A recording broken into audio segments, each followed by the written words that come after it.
Put his life behind bars for the infamous Mexican drug lord Joaquin El Chapo Guzman. A judge in New York handed down the sentence in the last hour. Guzman receiving a life sentence plus 30 years. The 62-year-old was brought to the U.S. to stand trial after he escaped from Mexican prisons twice. Let's bring in Megan Roberts right now. She's tracking this breaking news for us. So tell us more about this sentence for El Chapo.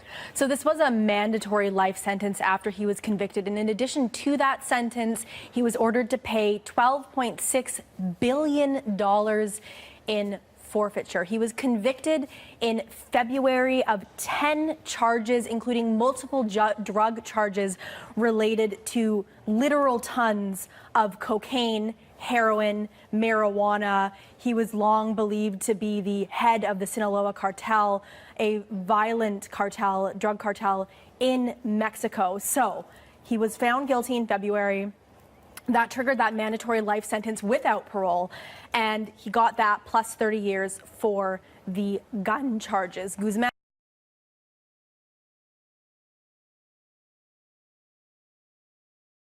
The report for NATO on the alliance's nuclear deterrence policy has sent alarm bells ringing after apparently confirming the locations of more than 150 US nuclear weapons in Europe. An updated version of the document deleted the information. Let's go live now to our Europe correspondent, Peter Oliver. Peter, as much as I suspect NATO did not want this information to get out, here we are. Yeah, bear a thought for this Canadian senator who seems to have inadvertently revealed the location of 6 sites where as many as 150 US nuclear weapons are being held. The 6 sites are on US and European bases in NATO countries. One of them is in Belgium, one in Germany, one in the Netherlands, 2 in Italy, and 1 in Turkey.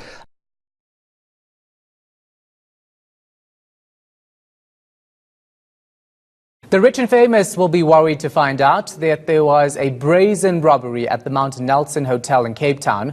Over a dozen men stormed into the 5-star spot and robbed guests and staff of their belongings at gunpoint. Our reporter Aisha Ismail is on the scene and joins us now live. So Aisha, first tell us how this all unfolded. Well, according to a police report, just before 11 o'clock last night, a gang of about 15 men stormed the Mount Nelson Hotel. They overpowered the one and only security guard at the gate. They then went into the hotel where they forced staff and guests to lie down. They then proceeded to take an undisclosed amount of money from the reception area. They also then bashed and smashed the display cabinet in the foyer containing jewelry valued at hundreds of thousands of rand. And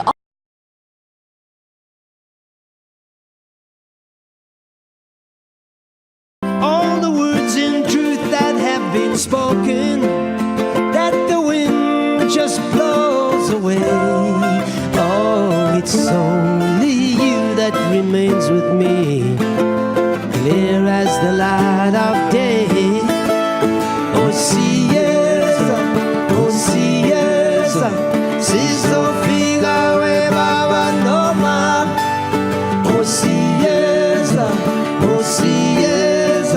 si la lonjaba, si abuela la preshea, ule zontaba semnyama, la pasabela. It was only really music which triggered my entry into traditional Zulu migrant labor culture, right. Music and dancing.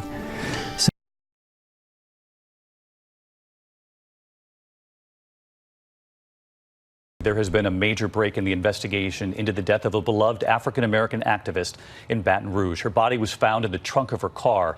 A short time ago, authorities now announcing they have a suspect in custody and what they've now learned. Here's ABC's Alex Perez. Tonight, police announcing an arrest in the murder of beloved Baton Rouge civil rights leader Sadie Roberts Joseph. We received so many phone calls from the community when they learned it was Miss Sadie. Ron Jermaine Bell, a convicted sex offender, has been charged with first-degree murder. We believe Ron Bell was a tenant in one of her rent houses. We believe that he was behind several months on his rent. The 75-year-old's body was found Friday, stuffed in the trunk of her car. In addition to creating the city's Black History Museum, Roberts Joseph spent decades working to educate people.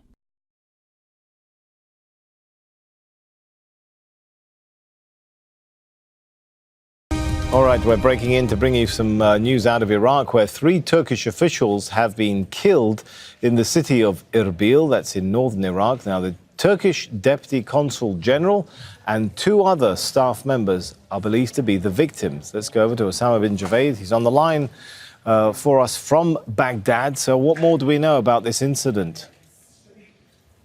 Sammy, in the last few minutes, we've been getting details about these 3 diplomats who have been killed at an upscale neighborhood in Erbil. It is the capital of the Kurdish region in northern Iraq. We do not know what was the motive or who carried out this attack as of yet. But what we've been told by security sources is that the Consul General, the Deputy Consul General, with 2 of his colleagues, they were at this eatery, which is close to an upscale neighborhood called Green City on Airport Road, where a number of assailants came in and shot him.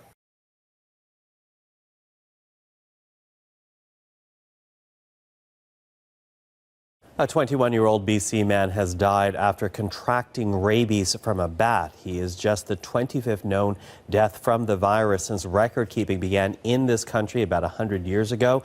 Our Mira Baines fills us in. BC's provincial health officer has confirmed he died from rabies. It's a virus that affects the brain and nervous system and causes paralysis of the throat muscles. Health officials say the young man came into contact with the bat in mid-May on Vancouver Island. He started showing symptoms 6 weeks later, and it quickly progressed. People who come into direct contact with a bat are being told to wash themselves with soap and water and get medical help. Bats are the only known animals that carry the rabies virus in BC. Dr. Bonnie Henry says it wasn't immediately clear what the patient was suffering from.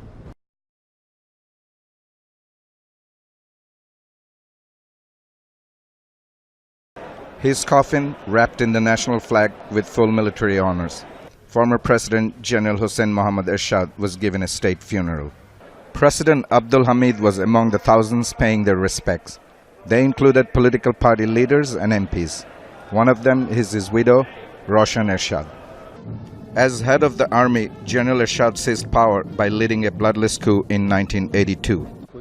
He ran the country for 8 years until unrest and a series of strikes forced him to quit in 1990. His supporters credit him with changing Bangladesh for the better. But his critics say his regime was dictatorial and many Bangladeshis were killed and jailed. The president suspended both the constitution and parliament and repressed his political opponents. Following his rule as president, Ershad was elected to parliament several times, once campaigning from prison.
This video is of a robbery taking place inside a commuter bus in Mexico City.